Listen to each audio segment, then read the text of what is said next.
த்ரிஷா அவர்களின் போட்டோ திரையில் வந்ததும் என்ன சொல்வது என யோசிக்கையில் குந்தவை குந்தவை என குரல் எழுப்பினர். உடனே வார்த்தை ஜாலமாக மட்டுமே குந்தவையை வீட்டிலேயே குந்த வைக்கவும் பிரச்சனை வராமல் இருக்க என கூற அரங்கமே கைதட்டியது. பெரும்பாலும் விஜய் ரசிகர்கள். இறங்கி வந்ததும் நண்பர் ரங்கராஜ் பாண்டே அவர்கள் குந்தவையை தவிர்த்திருக்கலாம் என்றார். உடனே கலாட்டா அருணா அவர்களிடம் அதை வெளியிட வேண்டாம் என கேட்டுக்கொண்டேன்.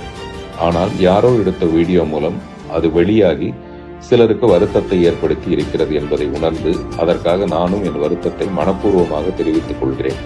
நடிகரும் இயக்குனருமான பார்த்திபன் ரீசெண்டா ஒரு விருது விழால கலந்துகிட்டாரு. அப்போ நடிகை த்ரிஷாவை குறித்த கருத்து ஒண்ணு தெரிவிச்சிருந்தாரு. இதற்கு நடிகை த்ரிஷா சரமாரிய கண்டனம் தெரிவிச்சிருந்தாங்க. இந்த கருத்து சோசியல் மீடியால தீயா பரவ ஆரம்பிக்க அதோட மைக் இருக்கிறதுனால ஒரு கருத்து அறிவு சார்ந்ததாகவோ நகைச்சுவையாகவோ மாறிவிடாதுன்னு ரொம்பவே காட்டமா நடிகை த்ரிஷா போஸ்ட் போட்டிருந்தாங்க. அந்த போஸ்ட் ரொம்பவே வைரல் ஆனுச்சு. அதாவது பார்த்திபன் கிட்ட குந்தவை த்ரிஷா குறித்து கேட்டிருந்தாங்க. அதுக்கு அவரு வீட்டுக்குள்ளேயே குந்த வைக்கப்பட்டால் நல்லதுன்னு சொல்லியிருந்தாரு. அந்த மேடையில பல விஷயங்களை குறித்து பேசிக் கொண்டிருக்கும் போதுதான் பார்த்திபன் கிட்ட சில நடிகைகள் பத்தி கேள்வி எழுப்பினாங்க. அப்படிதான் த்ரிஷா பத்தி கேட்டிருந்தாங்க. உடனே அவரு குந்தவை இப்போ வீட்டுக்குள்ளே குந்த வைக்கப்பட்டால் நல்லது, எல்லா விஷயத்தையும் வெளிப்படையா பேச முடியாது, எல்லா கவிதைகளையும் ரசிக்க முடியும், சில கவிதைகளை வெளிப்படையா வாசிக்க முடியாதுன்னு தெரிவிச்சிருந்தாரு. இதுக்கு பதிலடி கொடுக்கும் விதமாதான் த்ரிஷா காட்டமும் பதில் கொடுத்திருந்தாங்க. இதை தொடர்ந்துதான் பார்த்திபன் ரொம்பவே வருத்தப்பட்டு ஒரு ஆடியோவை ஷேர் பண்ணிருக்காரு.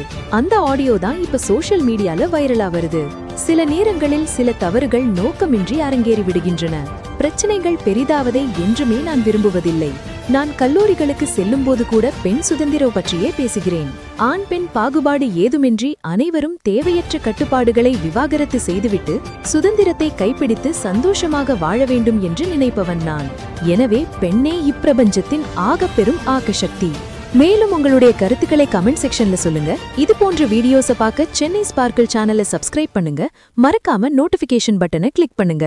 நீங்க